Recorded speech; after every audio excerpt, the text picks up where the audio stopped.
Cynics on Disney podcast contains adult language. Listener discretion is advised.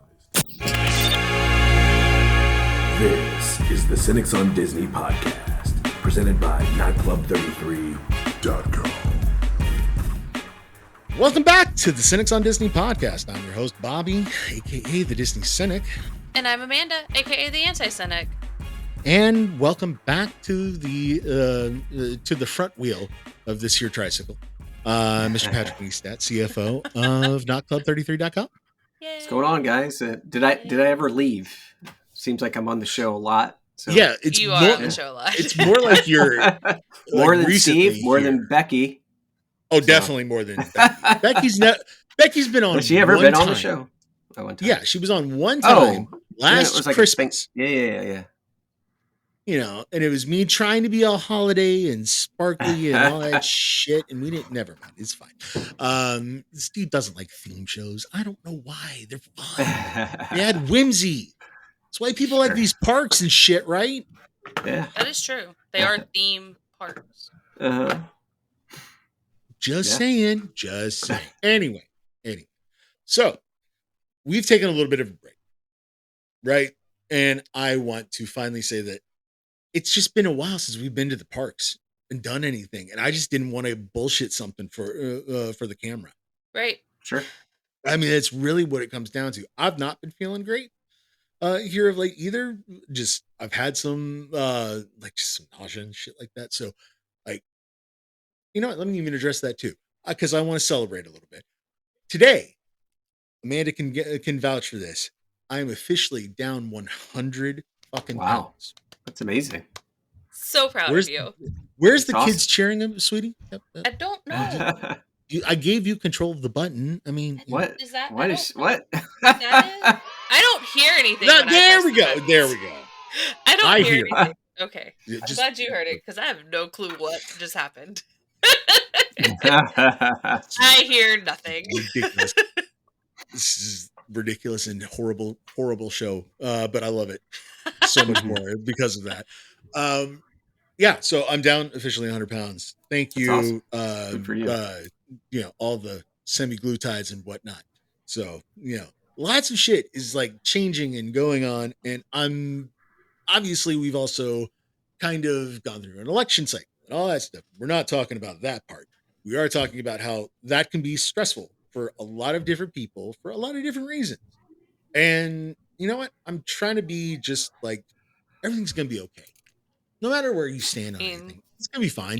I'm only a month out of surgery. Tomorrow will be a month. Tomorrow will be a month since surgery. And then like a week after my surgery, my dad decided to go and break his arm. Yikes. Yeah. And then a hurricane. And and now we got another hurricane potentially heading toward us, next week. So that's fun. We're so excited. Yay. So I wanted to get all that out of the way. And you got another show topic if it does. Yeah. And I want this to be authentic. A lot of the people who have given us that feedback say they love us because we're not trying to sell them on some bullshit travel agency thing or some sort of reset. We're not hawking anything. This is authentic stuff. And I want to be true. So true to it. We're going to have a true discussion tonight. That's for damn sure. It's going to be fun. And we finally made a triumphant return. So let's talk about the parks first. We've taken a break from the parks, but we did go to Disney Springs here. We did. And one of the things that I said a couple weeks ago when I kind of had my venting session was that I wanted to experience Disney World like all you guys do, a lot more with family and trying to share the experience of the whole thing rather than just going because I got a show to record. So we waited until my cousin came into town with her newborn and not newborn. He just turned a year old. Still new to me. Yeah, it's not even close. Look, I've seen the kid like 4 times. Okay, like it's still new. 30-year-old. Yeah, I might as well call my kids newborns. Jeez. Yes. Well, I can see I can talk to that one. I can't talk to anyway. We'll get to that. And I won't talk necessarily about all of the stuff with Ashley because I think we're going to try to bring her on here in the next couple of weeks to kind of talk a little bit more about that. Instead, because that baby needed to go to sleep because they dragged that kid to Disney World, and those parents needed to go to sleep because they dragged a child. What am I calling it? He's an infant. If it's not a newborn, an infant. He's an infant. Okay. Well, I thought that's when you got sent to the army. No, that's infantry. I think the infantry is part of the army, right? Infantry is a part of the army, yes. Going to the shitty joke. Anyway. So they needed to go relax and they called it an early night, but we were hungry. And so we said, date night. What the hell? Why not? And because I wanted to do something different, we chose to go to, of all places, Splitsville, you guys. So use the button. Cue the button. Is that a bowling alley? Yes. Yeah. Yes, it is. Mm-hmm. Yeah. So we are still going to keep the whole, history professor vibe thing going with Amanda. So Amanda, can you tell us about Splitsville so the folks know what's what? Sure. So Splitsville is a bowling alley. It's actually a chain. They have 3 other locations. The original is in Tampa. Okay. Then they have obviously Orlando. They also have one out in Anaheim and one in Foxborough, Massachusetts. It's kind of interesting. 4. I thought I said 4. I said 3 more. 3 more. I didn't. So they have Orlando. I didn't hear the more. Sorry, I may not have said it. I don't know what I said. It's a kind of damn head. So the total of 4. It is very much a miracle. So they have a total of 4 locations. Again, the original being in Tampa, Orlando, and then Anaheim, California, and Foxborough, Massachusetts. I believe the Disney Springs is the largest of the 4, and it opened December 19th, 2012. So it's been there a while. It is on the west side of Disney Springs, but it opened when it was still downtown Disney. And it is where the Virgin Megastore used to be. So if you remember, okay, I was trying to figure out. Yeah, that was where the Virgin Megastore. So if you remember those days of downtown Disney, that's where Splitsville is. It's in the old Virgin Megastore building, which butts right up against. Oh, go ahead. Go ahead. I was going to say, isn't it close to like where the buses are, like that would pick you up and drop you off, or ish? Yeah, I mean, actually, to that area, kind of like say it's okay. It's attached to where Disney Quest used to be, or the NBA that row of buildings. Right. Yeah, just over before you get to the like Cirque du Soleil. Yeah, so like. When you I think the buses are like kind of closer to the Lime Garage. If I'm it's on correct. It's as you walk towards the buses, like all that stuff is that way. Or like as soon as you get off the buses, if you were to like go straight and like to the left and not to the Lime Garage, that's I think where Splitsville you would go. Yeah, so you're coming off the buses, you go over toward where the Orange Garage is, and turn left. Next to City Works, and across from House of Blues. Yeah, and, there's that glazed donut place and Salt and Straw is right over there. Everglades, Is that a Salt and Straw? Is that like ice cream? It is. It is. Okay. But it's like very unique flavors of ice cream. It's annoying ice cream is what it is. No. Don't say unique. No. Fuck you and your cricket ice cream. That's some bullshit. Okay, get that they have cricket ice cream? Okay? See, I just like Dairy Queen or something like that, No, this isn't Baskin Robbins, but you know what it is. If Baskin Robbins was run by the thing from like Saw, fancy that's Baskin what Robbins. Okay, so they do have like normal ice cream flavors, but they also have some pretty out there. Like they do themes like every month or so, I guess. Yeah. I know this month's theme for their ice cream is Thanksgiving dinner. Take with that. That sounds horrible. Yes, it does. That's correct. We had ice cream flavored ice cream. Well, we ate there. We had some ice cream from there last summer when they had like a picnic theme, and like one of them was like a fried chicken flavored ice cream. So yep, that sounds horrible. I did not have that one. What? But I believe Natalie tried it and said it wasn't bad. When you say ice cream wasn't bad, that means it's bad. I don't think it was as bad as she was expecting fried chicken flavored ice cream to be. Yeah. So weird. Part of the reason why we chose Splitsville is because they had walk-up availability. And the other is because, you know what? The menu is kind of generic. You can kind of just imagine getting whatever. Like an Applebee's chicken wings, sure.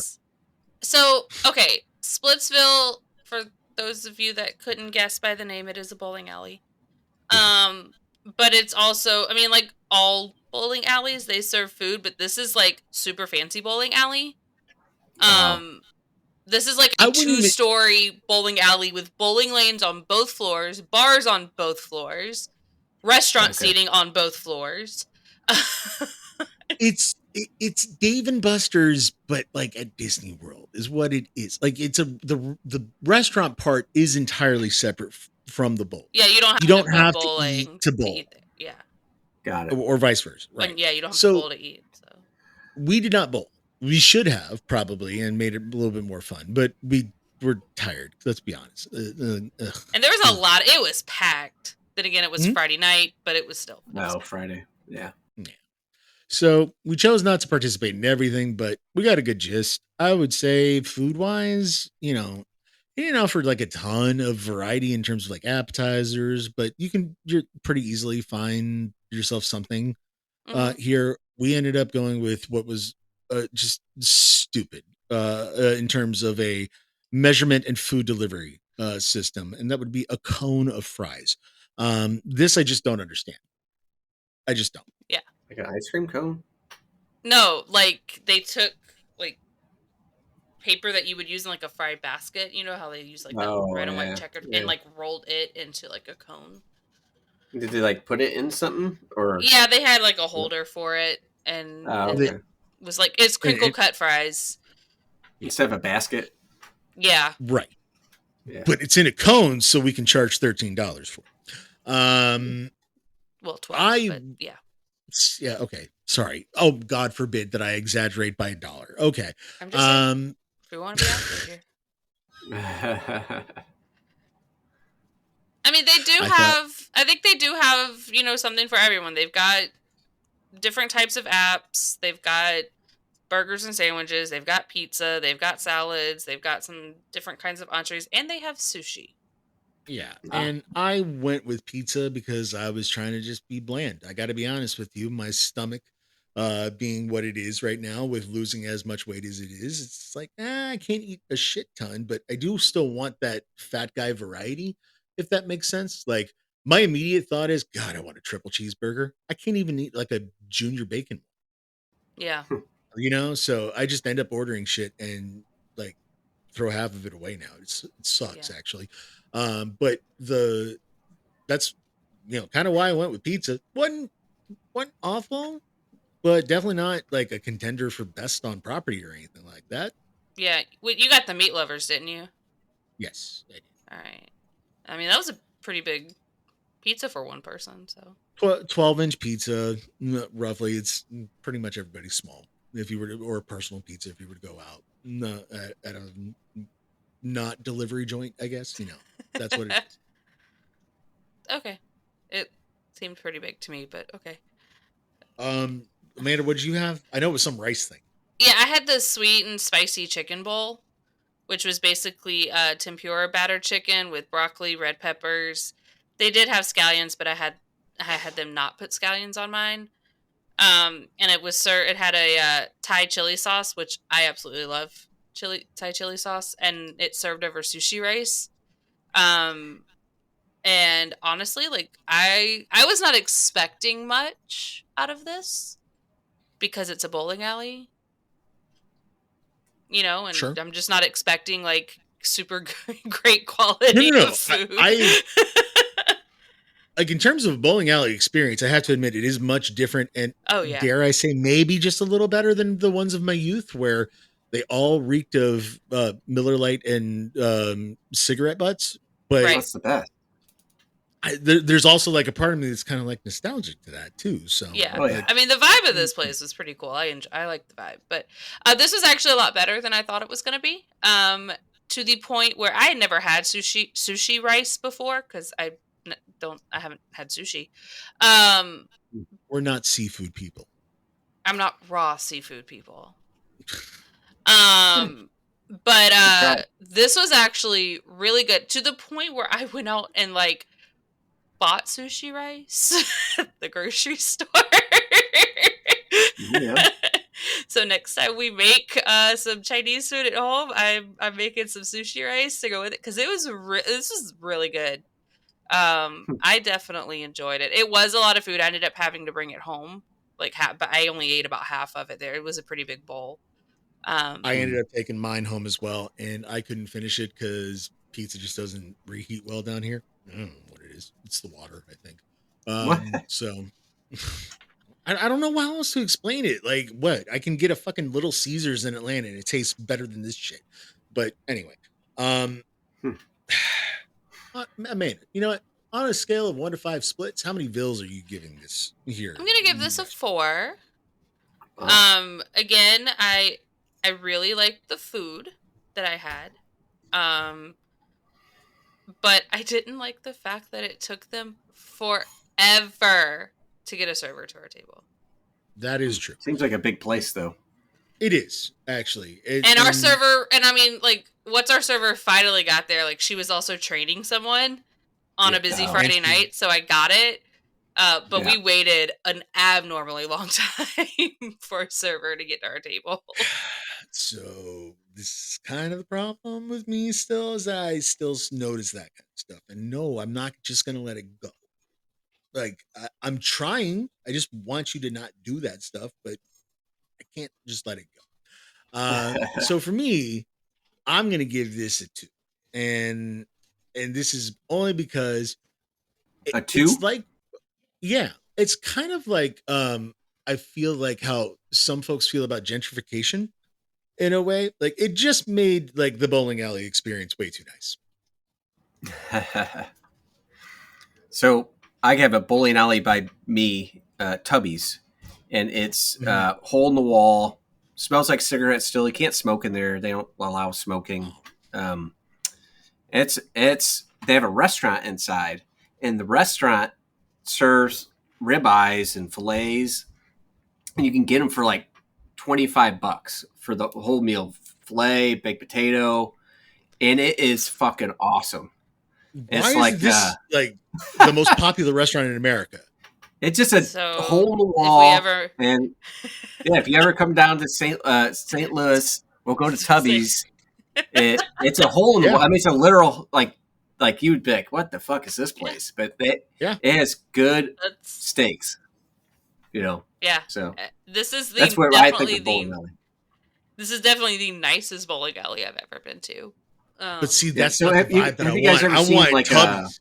You want the hole in the wall. You ever seen Bolero? Have you ever heard of that? Yes. Mm-hmm. Is this similar to what that would be? Yeah, it's like kind of like Top Golf is to a driving range. Yeah. You know, I as a golfer love the old like rundown shitty golf ball grass tee driving range that looks like it's about to be foreclosed on. That's what I want out of my driving range. I don't want this nice fancy technology shit. Of course you do. Do you play golf? No, I hate golf. Exactly. There it is. Okay. I think I'm proving my point. Anyway. Right. So to me, it just didn't match what I wanted out of a bowling alley experience, but the food wasn't terrible or anything like that. I'm not saying don't go here. I'm just saying there's different options that may better suit you. But if you're looking for something different to do, like all you folks that come down here like 1,000 times or whatever, and just are like, I'm sick and tired of the riding the people mover. Like, yeah, do this. I never get tired of that. Well, you know what I mean. I'm just saying. No, I mean, you're always looking for something different to do when you come and travel down there, whether it's renting a boat or, going to this bowling alley or playing mini golf or whatever it is. It's just something different. I want to see a movie. I'm looking at like the other locations, and each location is different, apparently. Oh. Like the one in Tampa, which is the original, they have more of like a tiki vibe, Pan-Asian vibe, apparently.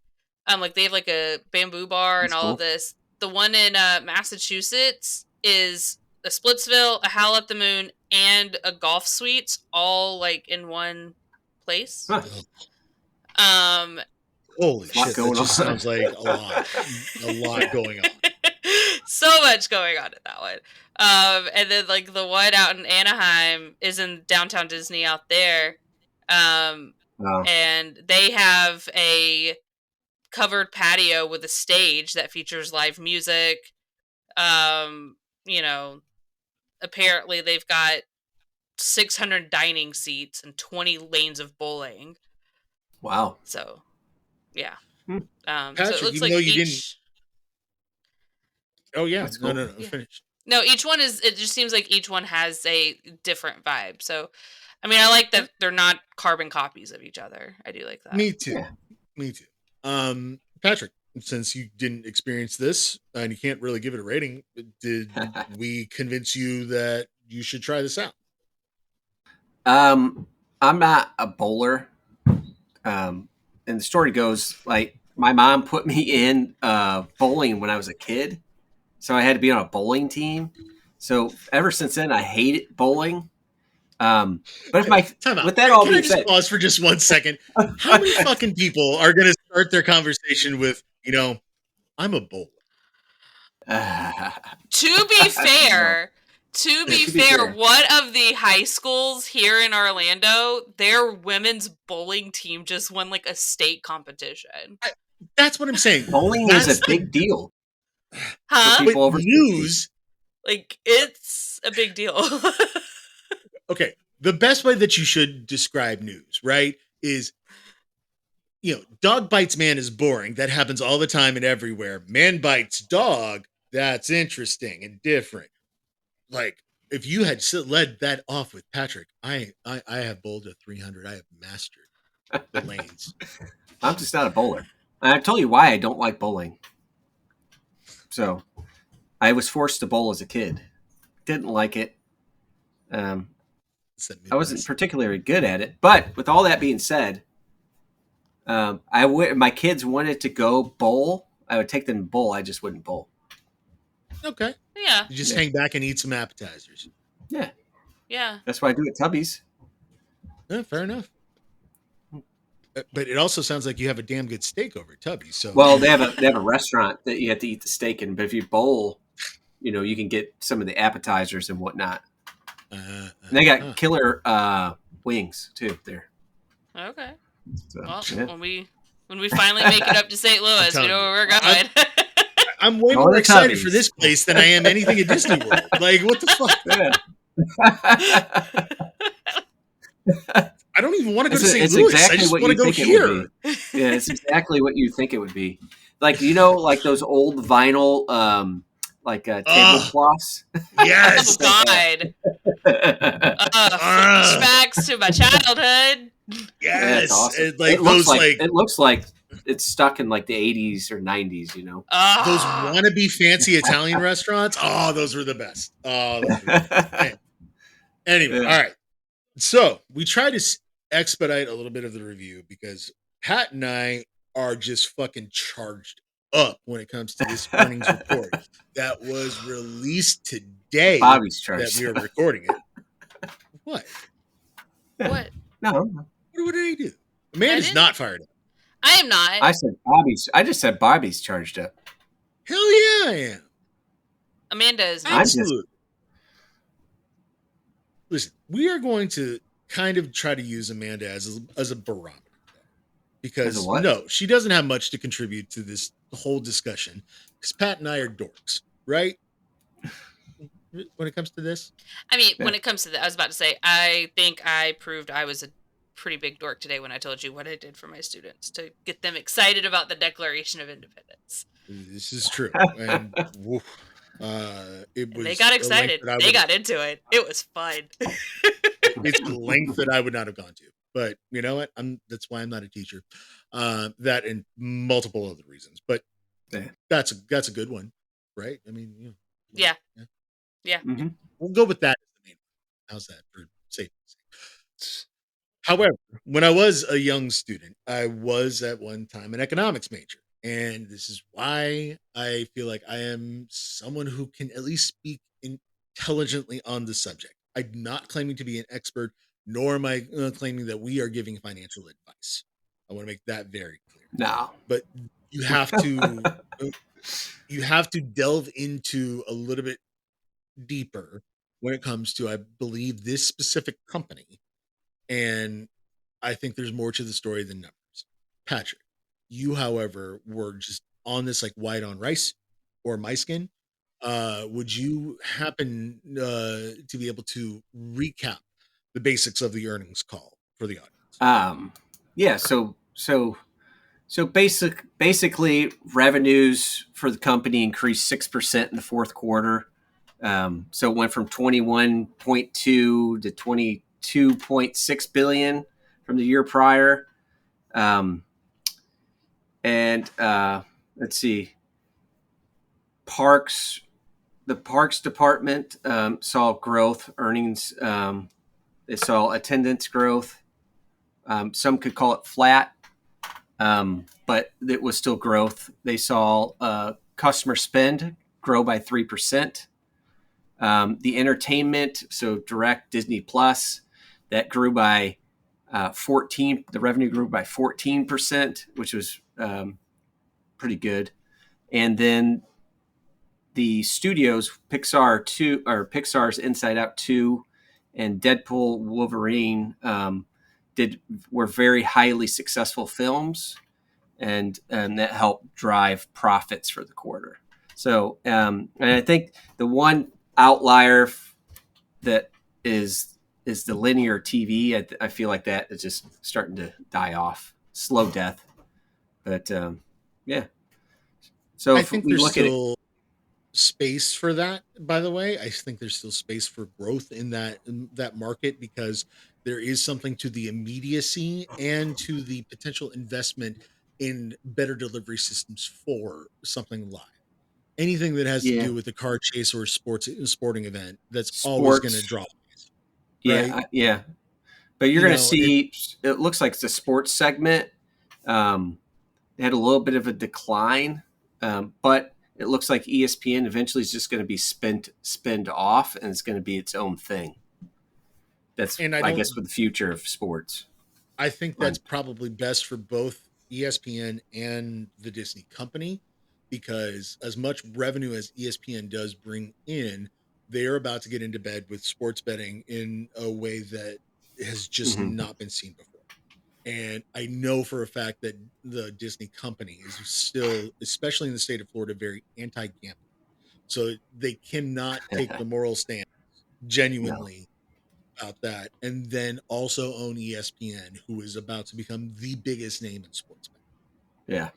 So that's not shocking in the least. And I think this is a mutually beneficial decision to spin them off. Oh, I think for Disney sure. needs to catch up. It's a big opportunity for sure. And I think that allows ESPN to be unchanged. And Disney Plus added 4.4 million subscribers, so they're up to, between Hulu and Disney, like the whole thing is up to 170 million subscribers. I would also say too that, just to finish off one thought with ESPN, I think them not being tethered to cable or any other sort of entity that is known to already have like some sort of decency standard in place. And the reason I say that is because, they still bleep out or mute or whatever, have a time delay for live sporting events. So in case the wide receiver drops the F-bomb or something like that, it's not offending a certain segment. That I think is a decency standard that is going by the wayside, but that old institution is going to remain in a way. So this allows it to grow with sports and be more authentic to the athletes. So I would say that I've been pretty positive about a lot of that stuff when it comes to the earnings, right? Yeah, I mean, again, domestic parks for the quarter was up. The revenue was up 3%. So, okay, yeah, and that includes cruise line, theme parks, international parks. One spot in international parks that's not doing well is Paris, and that seems to be a continuing issue, and I think that's why they've poured a lot of money into it the last couple of years here. They're building new land. They think they build a Frozen land. They got Lion King coming up. Some Star Wars, I think, will be opening soon there. So we'll see how that changes the trajectory of Paris. So okay. And certainly it's been known Walt Disney Studios over there as the kind of the worst of the Disney parks worldwide. So clearly a lot of people feel like it needs investment. I've seen some of the rides over there, and I think that they're better than some of the rides that we have at Disney World. Yeah, it's hard to say. Yeah. It's kind of a different flair for different folks, I guess. Right. So anyway, I wanted to say that on the front end because I promised you guys that I was going to try to not be so goddamn cynical. Oh, the other thing is that they did see a decrease in DVC sales, or a lower, and I think that has to do with the Fort Wilderness cabins. But now you got the Poly online. I feel like that's gonna, that's selling well apparently. So, okay. So, right, so do you feel like I gave you enough fair and wide space to talk positively about the company in such a manner that I can go off on a little bit of a thing? So here's the thing: is I'm just stating what the Walt Disney Company has said in their earnings. True. So I'm not being positive. They happen to be positive numbers for the Walt Disney Company. Correct. And so let's hear what you got to say. All right. So philosophically speaking, I think that there's been kind of a shift in both culture and economics here over the past, I would say 10, 15 years. Okay. And the reason is for that is that we're not listening to each other, whether it's polarized media in some form or fashion, whether it's polarized social media where we argue amongst ourselves as to who's the bigger fan and which one's a better fan of something. So there's a wild realignment of values and belief systems that I think are just now starting to sort themselves out a little bit. And in some ways, what that's doing is also contributing to a shift in the way that we view economics. Okay. We have always, or especially recently, viewed economics purely from an investor standpoint, right? And what I mean by that is we take this earnings report, and that's how we measure the goodness or the badness of a company. It's rather disconnected and disheartened. It's purely logical, and that's in many ways what an investor meeting should be, right? Would you agree with that sentiment? Yeah, I mean, I think the earnings report is a report on, to me, the health of the company, whether it's for investors to digest and determine whether they want to invest in the company. Sure. So what I mean by we're shifting to an investor economy rather than a service economy or a manufacturing economy or we're definitely not a manufacturing economy, right? But yeah, so it's a service economy for sure. Yeah, but I feel like we're shifting away from even that. The reason why I say that is because our economic policies and the way that we think of things is absolutely very, very much so trying to spark investment, not necessarily please the customer. I guess. I don't necessarily agree. They make decisions not based on what will make the company or the customer happy. They're making the decisions based on what's going to drive the stock price up.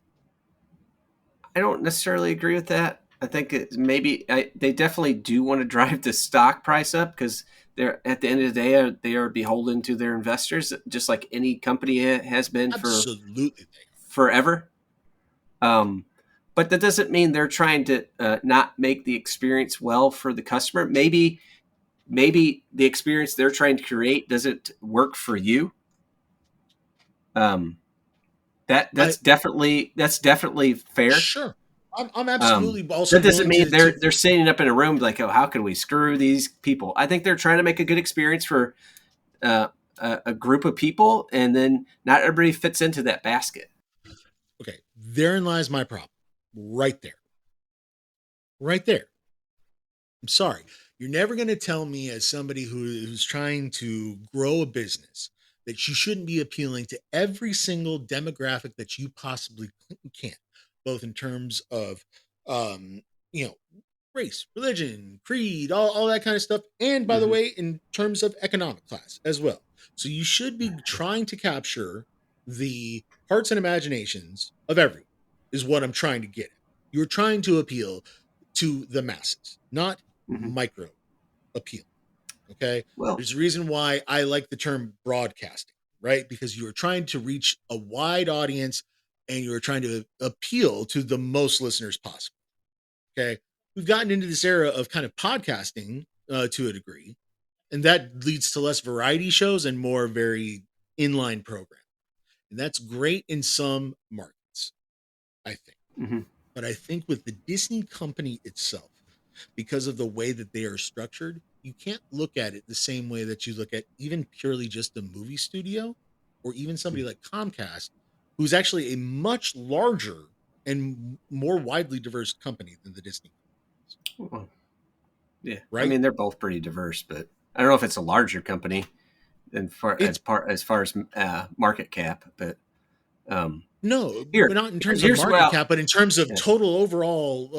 I mean, they sell value. Cable and whatever. But here's the thing: is General that Electric. Here's the thing: is that attendance is up. You could call it flat, but it's up. It's up. It's up internationally and it's up domestically. So gas spend is up. So, hold on. Just let me talk. On. They should know what I'm talking about when I say that I say it's flat. Because you kind of dismissed that out of hand. Why I say it's flat is because now they're saying that there was substantial growth in the Asian market specifically. A couple of those parks, if I'm not mistaken, I know Shanghai was. Shanghai has been open. Significant period. Shanghai was all open. It's open all of 2023. It's actually the most. It's the most people ever that visited Shanghai was last year. Because like 15 million people. That's the last of the revenge travel. I'm sorry, Amanda. You were Go ahead, Amanda. Trying to cut in. So I did some Googling to answer your question on which company was bigger, Comcast or Disney, and it depends. Oh. What do you mean? So if you're talking about like just media company worldwide, like market value, Disney's bigger. Not by much. Comcast is in second place. In 2023, Disney had a market value of $183 billion and Comcast had a market value of $170 billion. But if you're talking about revenue, then Comcast is bigger. So with in 2023, they had a $30.5 billion revenue and Disney had $22.3 billion in revenue. So there you go. All right. There we go. Well, 22 is for the quarter, right? This just says in 2023, so yeah. Anyway, what we're driving at here is a different philosophically looking at this earnings report differently. That report is a report for investors. I don't think that accurately describes the health of a company. And the reason why I say that is because Go ahead.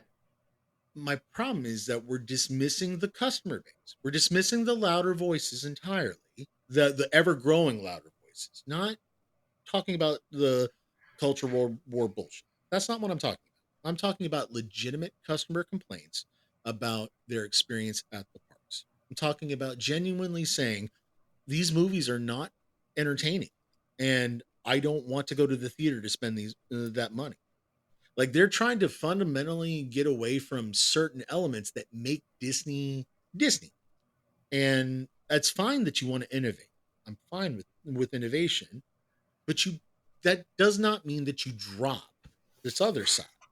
What it means is that you expand. Okay, and relating this to just some stuff about the parks in general.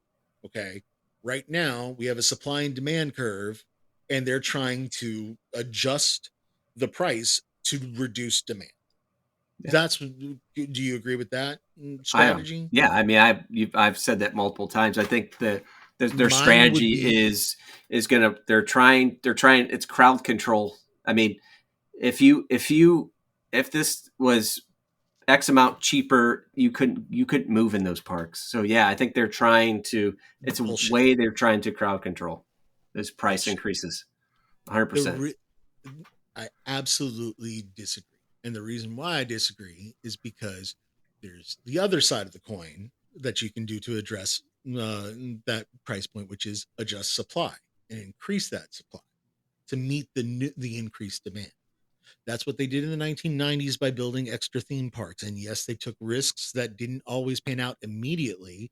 But I would say that Disneyland Paris has ended up being to be a net boon for the company. And I would say that California Adventure is now allowing themselves to become its own thing. It wasn't what it was envisioned to be, but it's still profitable. So adding more stuff, adding more hotels, adding more parks, instead of taking the things away that were already there, that's my argument. Stop taking that away. Don't take the opportunity away from the less fortunate customer. Give them another hotel to go to. So they're adding another hotel. They just added the Polynesian. They're going to be adding this other hotel over there by Wilderness Lodge and whatnot. And if this was about crowd control, they have a go ahead to build a fifth theme park, correct? Like, so you would assume eventually that happens, but I don't know. I just see people keep going, people keep spending. So most people aren't dissatisfied. That's why I'm trying to scream now, because I'm stopped going. That's part of the problem.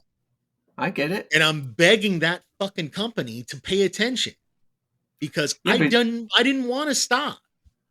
I didn't want to stop giving them my money. I didn't want to stop enjoying myself. Look, they drove me away. I'm shocked. Now, I'm really shocked that you got rid of your annual pass, because I still look at that annual pass and I think it's a value.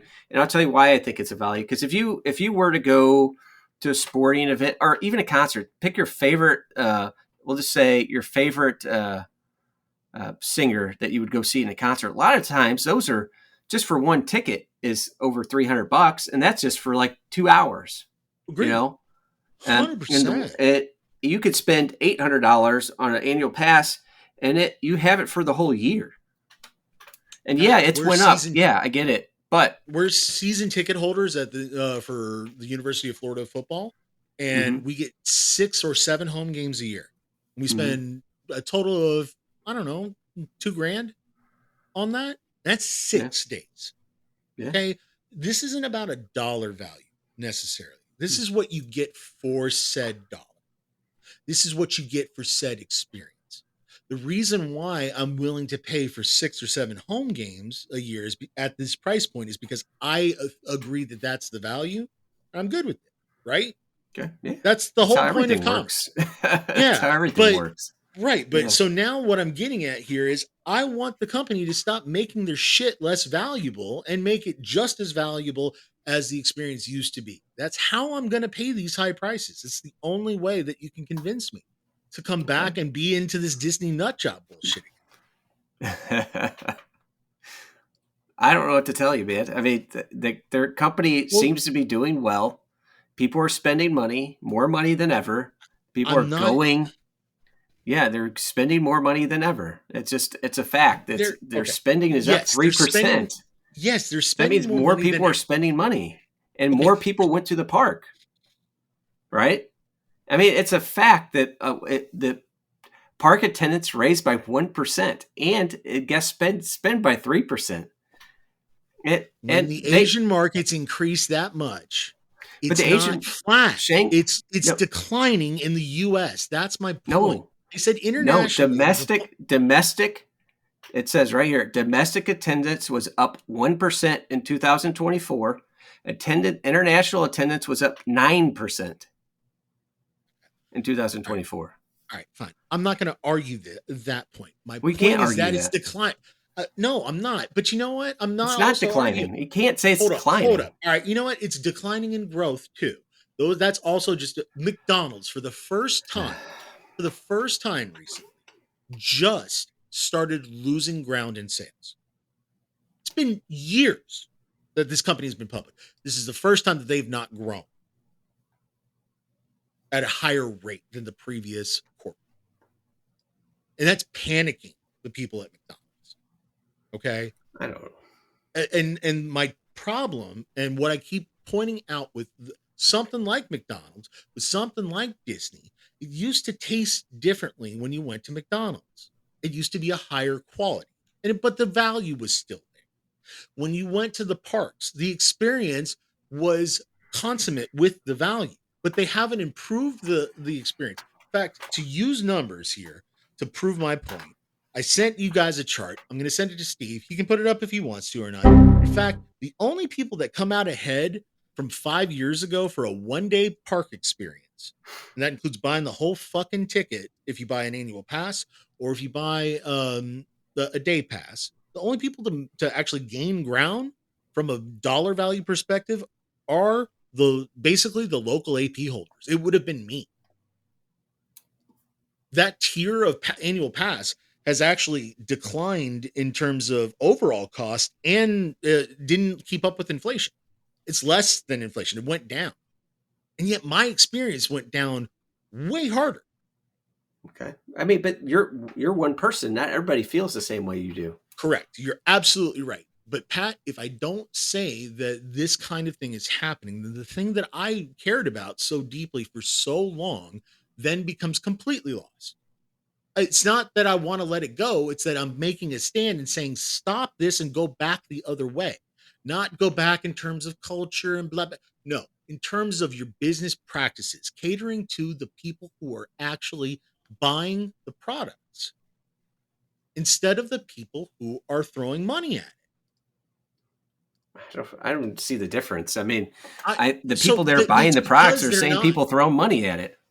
Okay, so Pat, if that was the case, then why does my complaint continue to resonate with other people? Well, it's because that's how life works, man. Life works. Not everybody's going to be satisfied with the Walt Disney Company, and there's going to be a lot of people that are satisfied with it. No, but can you understand where I'm coming from? That they had me in the bag and they pissed me away as a customer. I get it. Yeah, I understand it. I understand your frustration, but what I'm trying to tell you is, look. This, I mean, not for nothing. Why would I want just the way it goes sometimes? I get that, but here's the thing, Pat. I'm a human. I'm not a robot. So you know what? I am fighting for this a little bit. I don't want to give this shit up. I want to be a happier fan. I don't want to be an asshole about Disney World on the internet. I'd rather just make jokes. Honestly, you can still do that. I mean, nobody's stopping you from making jokes. But it's easier to make a joke when you enjoy the damn thing. I mean, I am excited to go. I'm looking forward to going. I'm going to be there in a month, and I'm excited about it. I'm still excited about it. By the way, Pat, and to every other listener, I'm thrilled for you. Mm-hmm. Absolutely thrilled for you. And I don't mean to take that away from you at all. You're not taking it away from me. You have your experience, and I believe that you are getting it. I believe you. How's that? I want it too, though. Yeah, I am. So like when I advocate and when I bitch and moan about all this stuff, it's not that I'm looking for just me to have a better experience too, by the way. It's that I want you to as well. So for the life of me, I don't understand why the argument is, oh, let's not complain about the stuff that's bad. Well, maybe we don't think it is as bad as you think it so is. What? You know? If I think it's bad, then I should say something because I want your experience to be better. So let's not shut this shit down. Well, if you think it's bad, doesn't mean I think it's bad. Correct. And I'm damn sure going to make sure that both get out there, because there's a lot more people who have a lot wider audience, frankly, who absolutely will just say everything is great and positive. They're literally storing the pixie dust. Nothing's perfect. I mean, that's just how life is. I'm not going to say everything at the Walt Disney Company is great, but I am going to, when I see earnings, just as I saw earnings reports in past, and I'd say, this is shit. I see this earnings report. This is a good report. And that doesn't mean the next quarter is going to be good and the next quarter is going to be good. So I'm not disputing any of that. Right. Like I keep saying that, yes, the report I get that, but I'm just saying, I'm projecting it. I understand what you're saying. So, but the rejection comes with a lot of frustration, if only because why wouldn't you just want to say, you know what? Maybe he does have a point. Why won't we also just do a better job of painting? Why won't we also spend the extra money? Like the earnings report itself, the actual operating income did go up, correct? To get into just a little bit of numbers. Okay. The operating income did go up. I think that's because they didn't show me the equation, but if I'm not mistaken, Bob Iger and before him, Bob Chapek both promised to slash budgets, partially as a result of their infeuding with Jay Rasulo, but they've slashed a lot of budgets. So 2020, go ahead. When they slash their budgets, it doesn't just affect the cast members, although it does. It affects the guest. So their operating income went up on the backs of my lesser experience. That's how I see that report.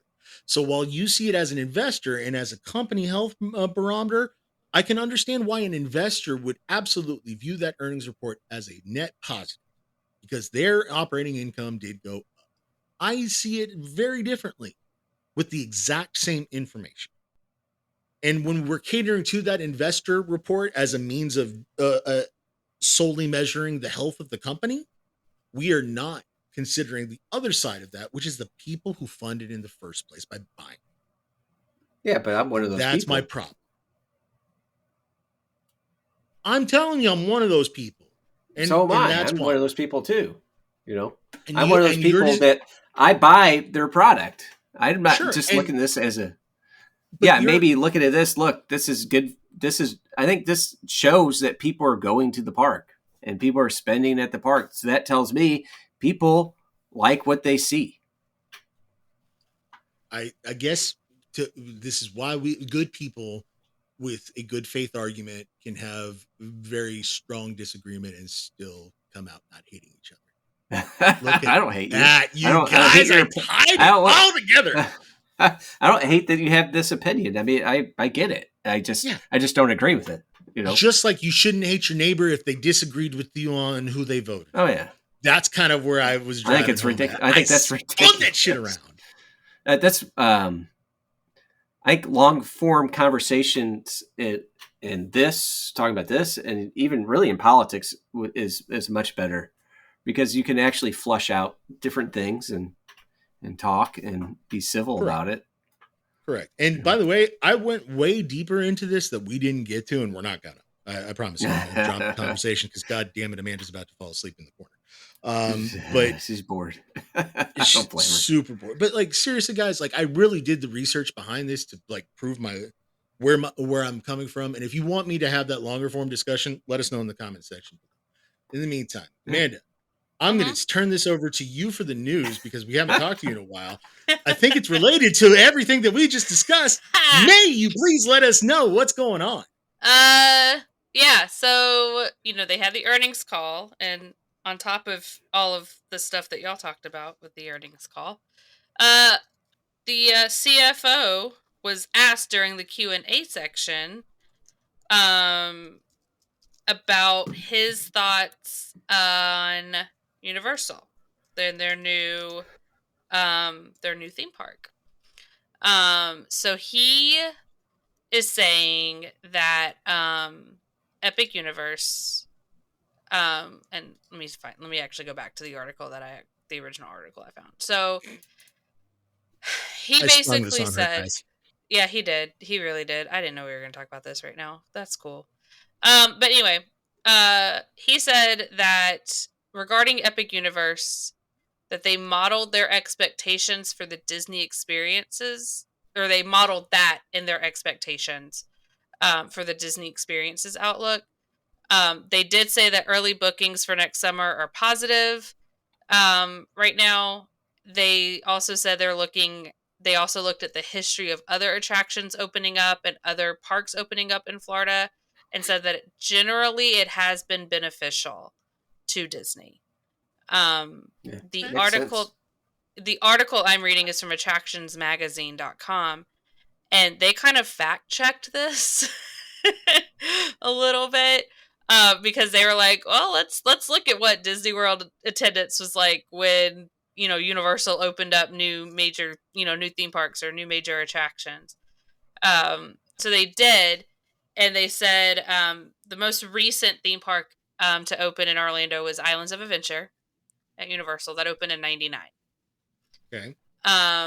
And that year, 42.6 million people visited Disney World, which was a record at that time. Okay. Keep in mind that a year prior, Animal Kingdom opened up at Disney. Okay. Before that, the original Universal Studios park in Florida opened in 1990. In 1990, 33.7 million people visited Disney World, another record at that time. However, again, a year prior, MGM opened up at Disney World. So there's not really precedence for how Disney is affected if they don't open up a park a year prior to Universal opening up a park. Did they look into what the Wizarding World did and what that brought? Yes, they actually did. So in 2010 is when the Hogsmeade part of Wizarding World opened.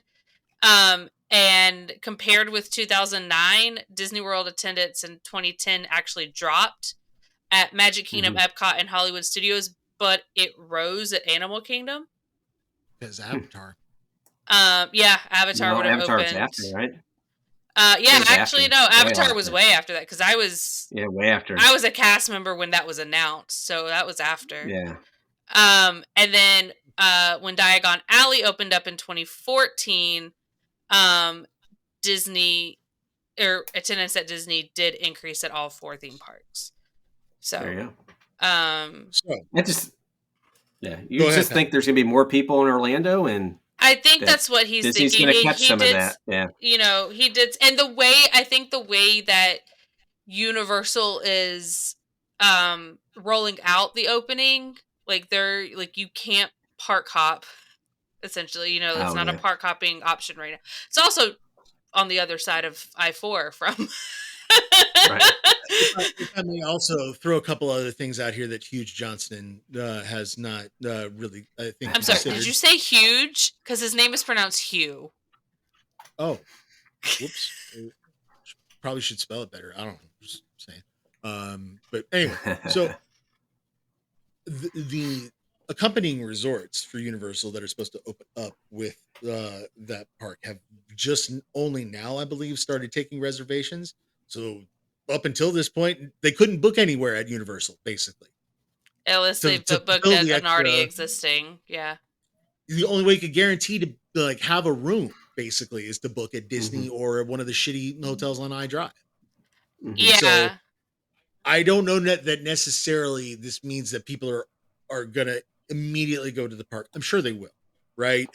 But I don't think it's gonna have the same positive benefit that he thinks it will, because they just don't have another choice right this second. Everything's booked. Right. Well, time will tell. Back in April, Iger commented on Epic Universe, claiming that they had been aware of Universal's plans for like a decade.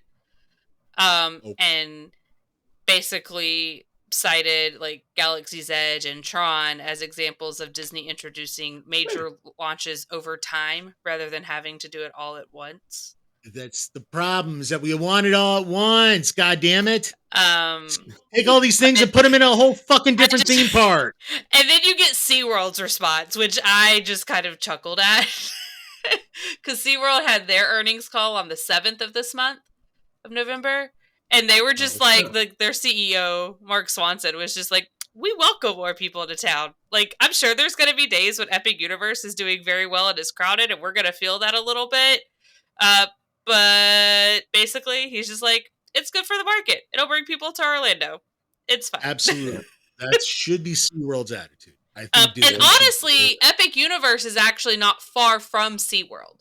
No, it's not. It's like right down the street. So it would be very easy for people who are going to Epic Universe to also take a day and even, stay at their resort on, over at Epic Universe, but still take a day and go to SeaWorld because it's right down the street.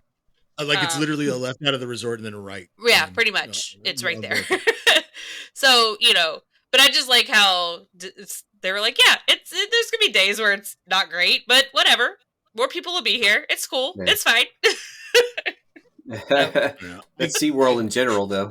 Yeah, SeaWorld's just like, we're here. It's fine. It's cool.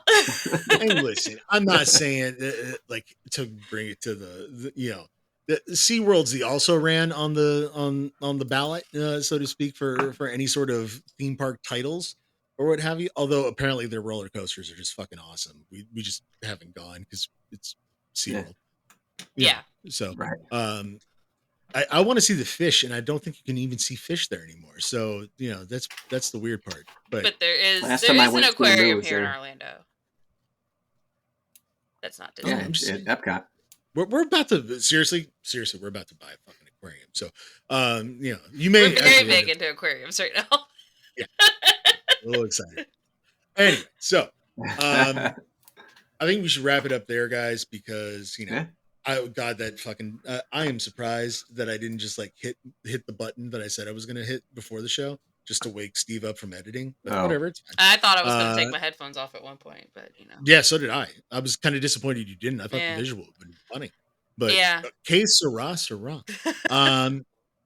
Amanda, we're on social media, right? Kind of, yeah. All right. Well, why don't you tell them where they could find us if you would do stuff? If I would do stuff, you could find us at on Facebook and that site formerly known as Twitter at Cynical Disney. And then you could find us everywhere else. So that's Instagram, Pinterest, Threads, TikTok, all of that at Cynics on Disney. I wish we had more energy. Patrick, you are the CFO of NotClub33.com, the sponsor of this year's show. What would you like to promote while we have you on the program? Said the Notcast, typically almost sometimes every Friday. I think we all needed a break, man. We just it's okay to take. Look, you guys got more fall or summertime break. We didn't take off much time in the summer. I didn't take a summer vacation, so I was too busy at work. But we needed a breather. All of us did. So hopefully, I'll get some 3-minute dine reviews. I'll be in Orlando next month. Yeah, we're excited to see you. So, yeah. And not spend time in a theme park with you. You can't. I don't think we've never been in a theme park together. Done a theme park with him. It's funny. Yeah. So we'll figure something out, and then so I might have some of those to look forward to. And then this show, tune into the show every Monday. Is it Monday? It drops every Monday, right? Yeah, Monday. Yeah. When we record, it's Monday. You get some interesting, different perspective than what you're going to get on any normal, a mainstream. I shouldn't say normal, but mainstream Disney podcast. So yeah, your pixie dusters, your travel agents, whatever you want to call them. But it's just a different perspective of Walt Disney World and how to go about it and what information you can get from it. It's going to be a lot different here than pretty much anywhere. So that's a good thing. It's coming from a place of love, you guys. I promise. It's because I genuinely once loved this place, and I want my joy back too. I'm sorry. Okay, I want to be a little selfish, and I want to make it all better for everybody. That's what I'm hoping for. So, thank you very much for listening. We genuinely appreciate it. Please subscribe, rate, and review both here and the audio feed whenever we get that back up and running. And make sure that you leave us a comment on the YouTube page as well. Helps get us out there more visually in the algorithms, and especially since we are visual now, you don't want me really exposing myself in any other way these days, right, guys? No. That's going to lead to just an HR complaint, and I really don't want to deal with that. So, but you know what? I'm trying to be a little bit more invigorated here because I feel like for a minute there, I got a little blank. And I feel like this discussion was fun. So thank you very much for joining us, Pat. Sure. I love this show. I'm sure Steve and probably the 3 people who make it to the end fucking hate it. But thank you for putting up with me. I appreciate it, guys. Until next time, when we will talk more about that trip with my cousin in town, have yourselves a magical fucking day.